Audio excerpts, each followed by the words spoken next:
Well, hello and welcome once again to the DCL podcast, where we're inviting you to sit back, relax, and we'll be on our way shortly.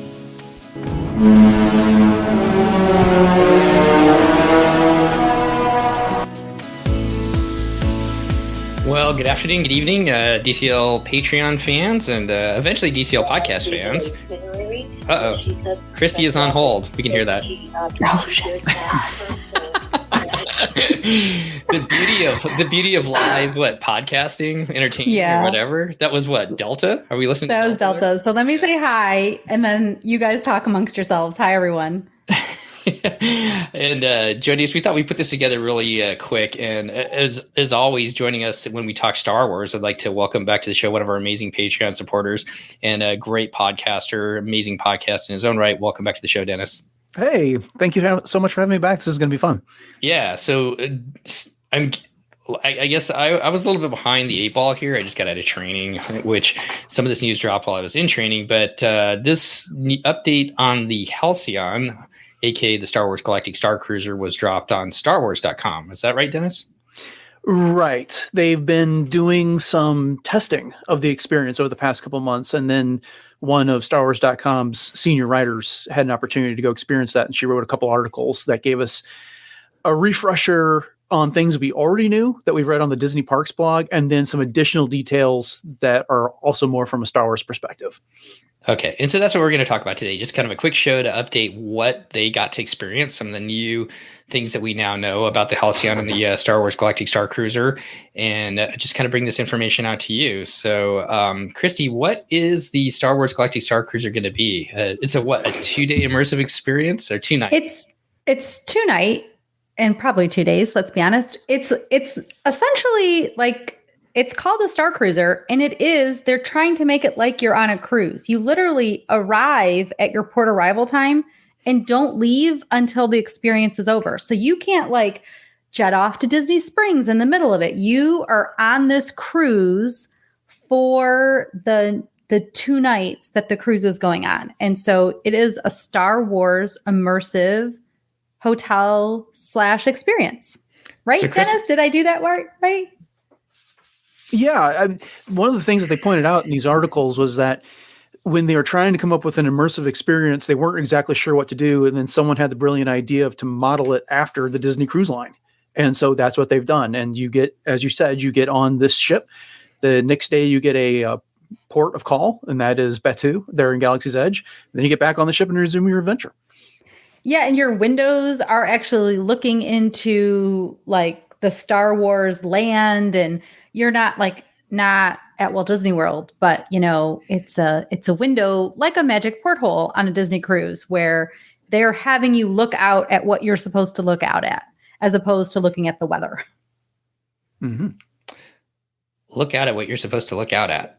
Well, it made sense in my head, Steve. People can tell me if they understood. I think they did. You're just being mean to me today. I was being. I'm sorry. I'm kind of in a snarky mood. No, so basically, kind of like Space 220, right? Where they're being able to space. You're in space, right? And maybe flying past different planets and maybe landing at different planets too. Well, before we get into the specifics that you have, Dennis, I just want to ask one thing. They said that the Halcyon is part of the.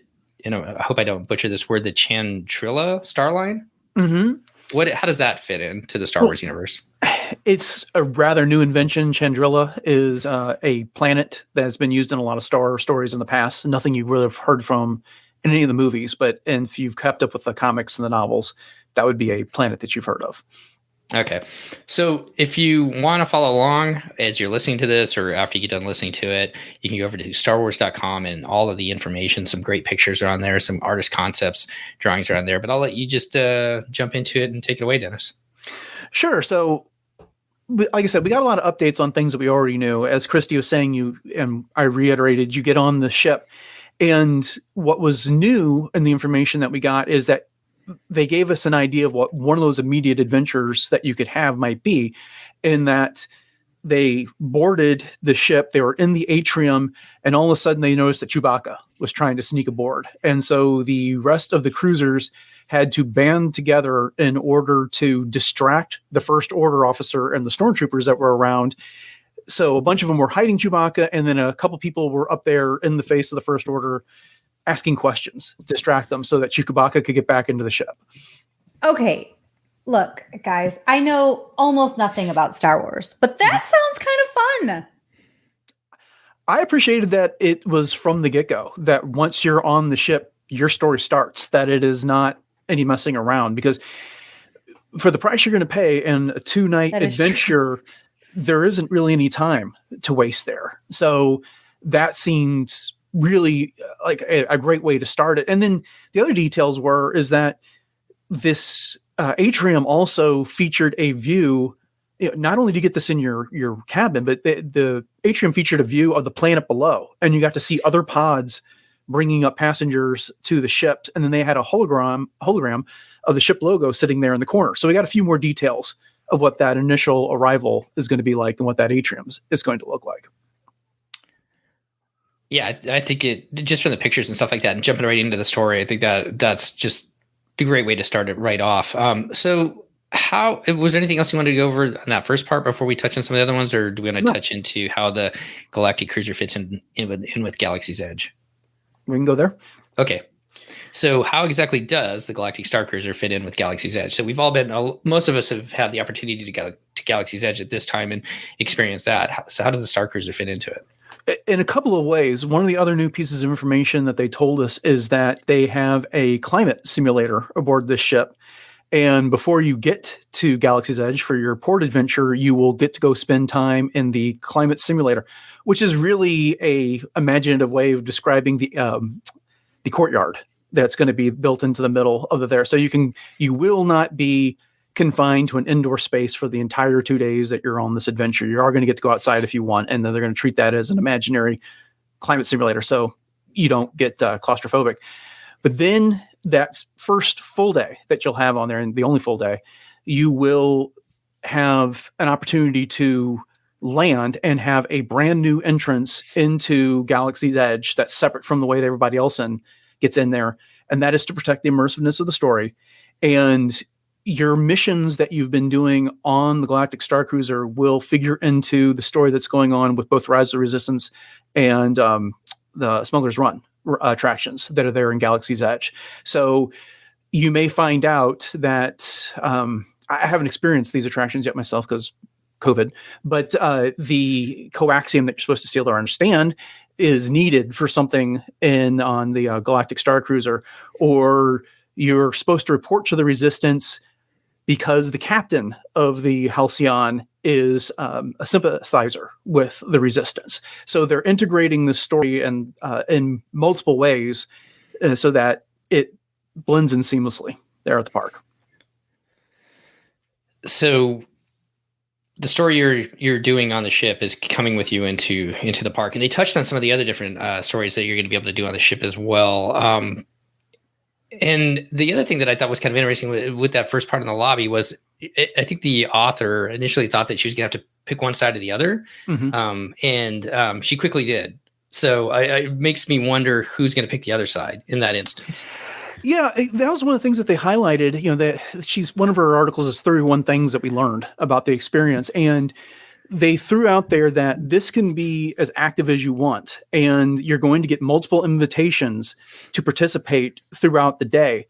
And you may elect not to accept that invitation to participate. And then another one might come your way as you round the corner. But what you do is up to you. Now, they do caution you that if you decide to go take a nap in your cabin, some experiences might pass you by that you can't then catch up on later. But the author was wearing a Princess Leia t-shirt. So I think that spoke volumes about which direction she was going to go.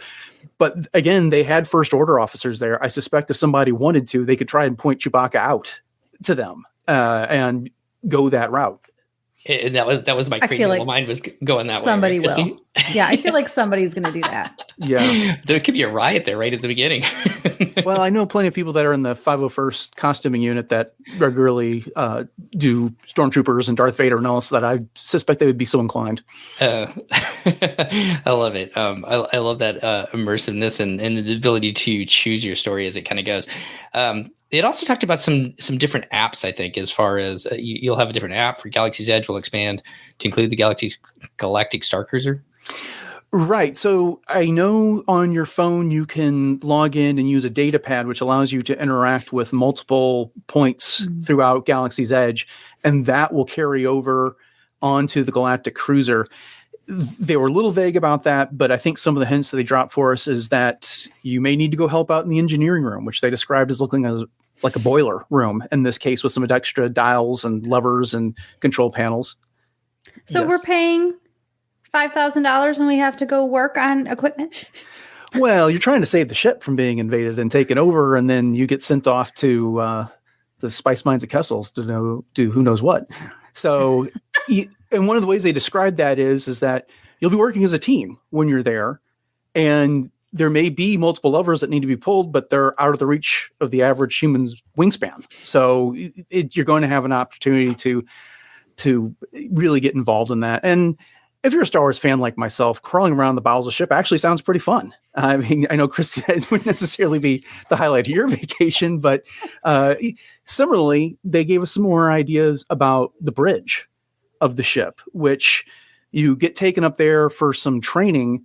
You learn how to use the ship's weapons, how to load the ship's weapons, and how to engage the shields. And then you immediately encounter a first order blockade. So in order for your ship to actually go on its cruise, you're going to have to help blast the way through the blockade. And then the author talked about how in awe she was of going to hyperspace afterwards and how much fun that was. So again, another team effort.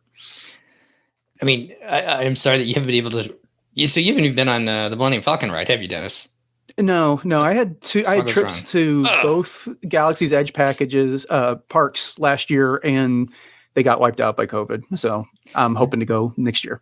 But just that first time being on the Millennium Falcon when it jumps into hyperspace, that is so cool. That is really cool. I mean, I know you get to kind of experience that in, why can't I say it? The other Star Wars ride. Star Tours? Star Tours. Yeah. Star Tours, you get to do it. But there's something about being on board the Falcon when it does it. So being able to do that on the Halcyon as well. And I like the idea of you kind of banding together right away and working as a team, because that you're kind of in this scenario together with a whole bunch of different people. And it kind of opens up those moments for you to work together and actually get to know some of the people that you're on this adventure with. Right. And along those lines, they made sure to point out that no one person can be involved in everything that's going on the ship at any one given moment. And so your adventure might be different than the person who's staying in the cabin next to yours, but you're all going to end up at the same common endpoint. So everything everybody is doing is going to impact the final endpoint of the story. So no two cruises are going to be the same. So this is going to have a repeatability factor if you're willing to fork over the price for it. I mean, I would pay for that if we could do that this weekend, Dennis, when you get on the Magic and I get on the Dream. If we could be attacked by Pirates of the Caribbean and I could be up there, kind of manipulating dials on the bridge and save the ship, I think that would be a pretty cool experience. What do you think, Christy? No, she just shakes your hand. No, not Pirates of the Caribbean, not on a Disney cruise, but being on the bridge of the Star Cruiser sounds kind of cool. I admit that. So I will say, when Dennis has been talking, sometimes I've been muted and then my own words didn't even get to go on. I apologize for that. But I like that. I feel like they have some experiences that would be cool for even the sort of non-Star Wars-y person or the person who doesn't get it as much. Like, because who wouldn't think being on the bridge in space would be a cool thing, right? Mm-hmm. And like saving the ship or hiding Chewbacca, or saving him, right? Or sneaking him on. Like all of that stuff would be cool for even the very far away fan. I can't think of the right word for that, but you know what I mean? Right. And that's been a point of emphasis, that they want this to be something that you can come and enjoy if you are as into it as I am. And I've seen all the movies, all the television shows, books, comics, you name it. I've been involved.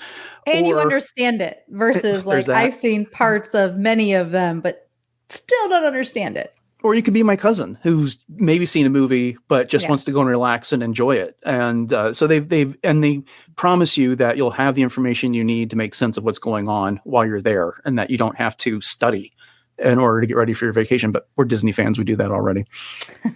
So in addition to some of the experiences that she talked about, they also released some of the crew members, and no, Captain Stubing will not be on board, although Julie will not be on board either. But who are some of the crew members that people are going to be able to meet as they sail on the Halcyon?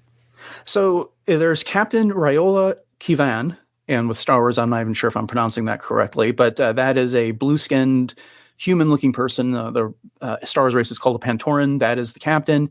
She is a Resistance sympathizer. She's assisted by cruise director Linka Mock, another human. And then we have the assistant cruise director, who is SK 620, and that is another version of R2D2. And so that'll be helping out with the entertainment. There is a character by the name of D309 who is running the logistics. That's another droid. Based on the concept art, I don't think you're ever going to see this droid in person. You're only going to see him on holoscreens. And then there is Sammy, who is a kind of a stowaway, but functions as the ship's mechanic. And then the First Order presence is led by Lieutenant Harmon Croy. That's the bad guy, right? Yes, the First Order are the ones that are out to take over the galaxy. My first time on Rise of the Resistance, I'm not going to spoil anything, but there'd be times where I'd be like, is this a good guy or a bad guy? Good guy or bad guy? And my husband would be like, good guy, bad guy, good guy. I'm like, is that ship out there a good guy or a bad guy? So, oh my goodness. That first sailing that you're on board, I'm not sure the Halcyon's is going to have a chance.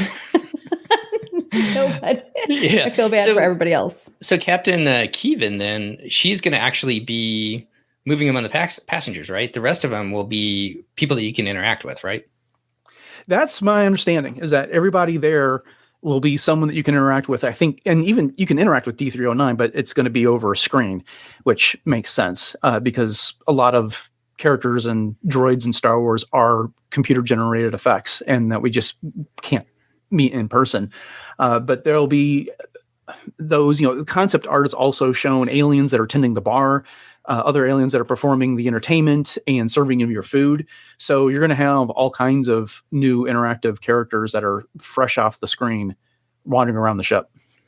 And those holoscreens, the one that they have for Rey in Rise of the Resistance is pretty amazing. And it's just gonna blow you away when you see it, Dennis. I mean, I couldn't believe it myself. So it'll be great it'll be interesting to see what they do and how they incorporate that into this experience. So we talked a little bit about the atrium. They also talked about the passenger cabins, and I think there was like some feedback from people, and you can never really tell from artist concepts until people actually get to experience it. But so she got to actually experience the passenger cabins as well, and she was really impressed. Yeah, and it sounds like what you would expect out of a cruise ship cabin, with the bed that's bolted to the wall and then the space underneath it for your luggage. They have these bunks that I thought looked tiny and designed for children, but she claims that they will comfortably accommodate someone who's 6 feet tall. And them, they created special mattresses for this. And, we already knew about the windows. We talked about that and how they give you a good view of what's going on outside in space. And there's 100 of them that'll accommodate up to 500 passengers on the ship. So it sounds like they put a lot of thought into that, and they aren't making you spare comfort for the adventure. And I kind of get a kick out of this too. They talk about there's 4 decks for the passengers, and then there's 13 more decks for the crew members. Now, the building itself is not really that big, right, but you could talk yourself into some of those different areas. So it'll be interesting to see where, as your story may go, where they take you or where it leads you. Yeah, and I suspect the engineering room that we talked about is one of those places. You're probably going to get a guided tour of the bridge, I suspect. But then one of those other rooms has got to be the lightsaber training room that we've heard so much about. And we got a little bit more detail on that, in that it will be an experience where you are practicing against a remote. So if you've seen the original Star Wars where Luke is on the Millennium Falcon and deflecting little blaster bolts from that floating droid, you get to do that. And the details that we got about this is that it kind of cues you in the beginning by drifting to the side that it's going to shoot from. And as you gain experience, it starts getting faster. But then it also incorporates the rest of your group. So people behind you will get shields to deflect stray blaster bolts, which amuses me to no end that your audience is going to be in danger while watching this. And then you even get an opportunity to do it blind with the blast shield down over your eyes and reach out with the Force, just like Luke Skywalker. Christy? I don't even know where to go to comment over that, but so I'm going to let the lightsaber training speak amongst itself, right? Or be there for itself. But what other spaces did they discuss? Well, we got more information about the Starlight Lounge, and that's, of course, where we're going to be having the meals while we're aboard the ship. And they talked about the captain's table, which is going to be the upsell experience that's there. They talked a little bit more about the food that we're going to have available to us there, including Mustafar-inspired bread service with nitrogen accents, so use your imagination. Blue Bantha butter, because, of course, we've got blue milk in Star Wars, so why not butter? And then we have blue shrimp from Felucia. We've seen a lot of the concept art for that.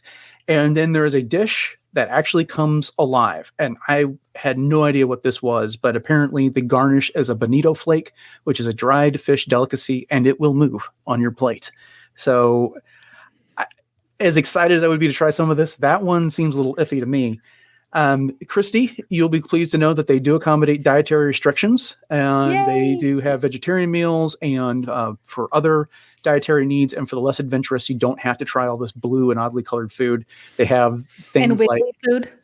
What's that? And the wiggly food. Yeah, they do have wiggles. chicken fingers and the like, and the other stuff that you can find in Galaxy's Edge. Well, thinking about the bread service at Sanaa, if it reaches that level on board the ship, it's going to be pretty popular. So that's what I'm hoping for. Yeah. Yeah, exactly. They also have a onboard boutique as well, right? Right. And so they've promised you that you can dress up and get into character as much as you want. And so they've encouraged people to show up and cosplay in their Star Wars costumes, whether that is in your Jedi robes or your Stormtrooper outfit or whatever it is you might have. But if you don't have any of that, you can show up at the boutique and you can buy the clothes. And a lot of these were modeled off of fashion that we got to see in the various Star Wars movies. They pointed out the dress that Padme was wearing while she was on Tatooine as inspiration from one of those.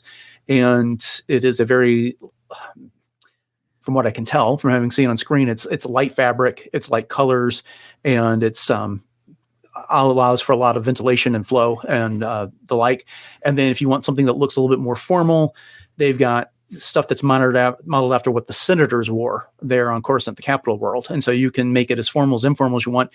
And if you want to go all out, you can buy the Laku. So those are the tentacles that hang off your head, and from various different species.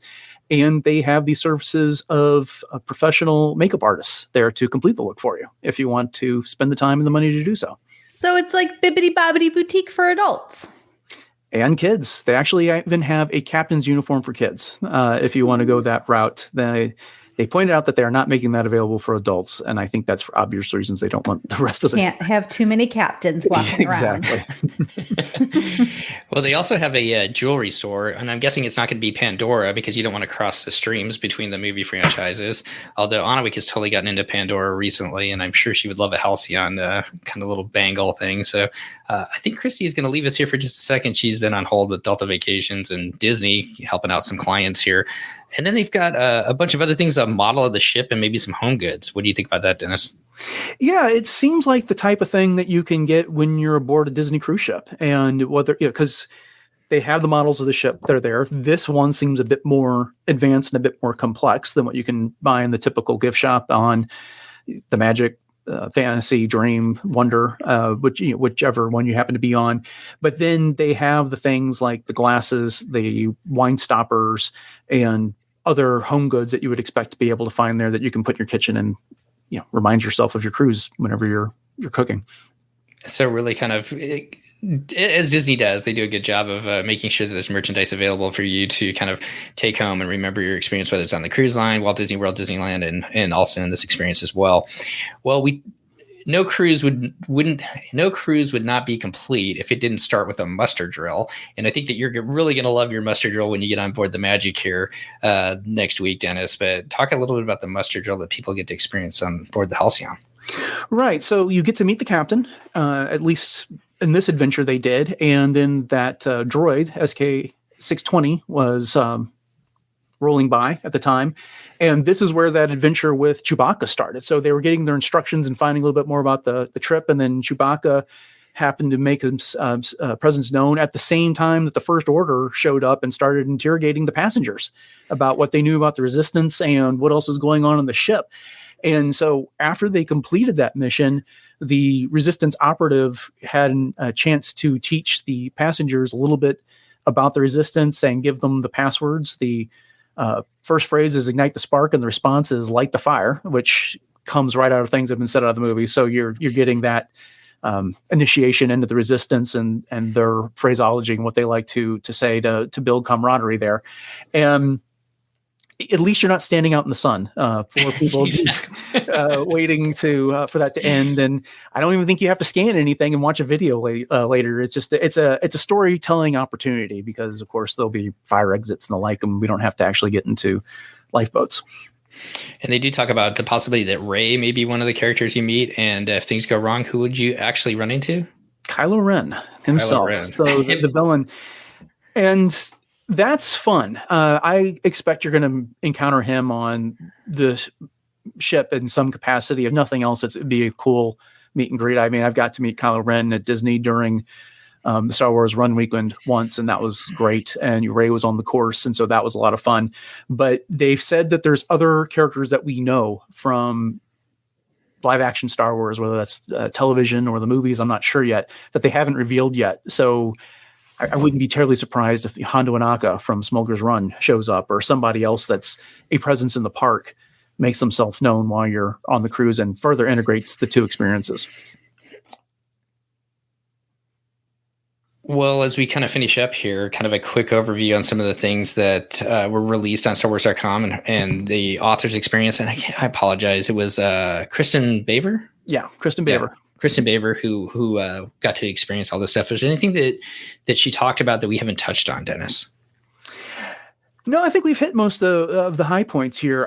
My concluding thought on this is that I've been concerned over the past several months, and the last time we talked about this, exactly who this experience was going to be aimed at. What age group?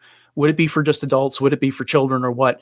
This makes it sound like it's much more inclusive for everybody, no matter how much knowledge you got about Star Wars, whether you're a casual fan, you're a diehard, you've maybe seen part of one of the movies or an episode of The Mandalorian, or not at all. This sounds like something that you can really attend and enjoy, and it will help justify that price point that they're charging for it. Yeah, especially jumping into the story right away like that and making it in such a way that it kind of builds all of you as a group together into a team. I love those ideas as well. And I'm sure that just because this was what happened for her may not be what happens to you for your sailing as well. I'm sure that they've got some different angles to it to maybe kick the story off. So this could potentially just be one of the many storylines that they have on board.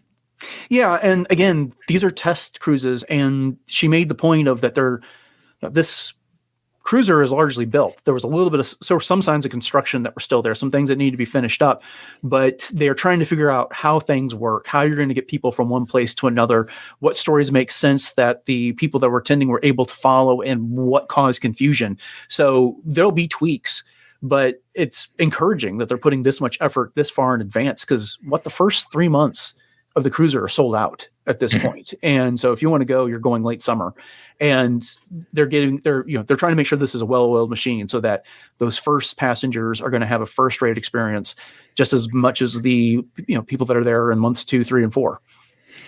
So the first sailing start March 2022. I believe they're also running on StarWars.com. Correct me if I'm wrong. They're running a giveaway, right, for somebody to be able to win an opportunity to sail for free.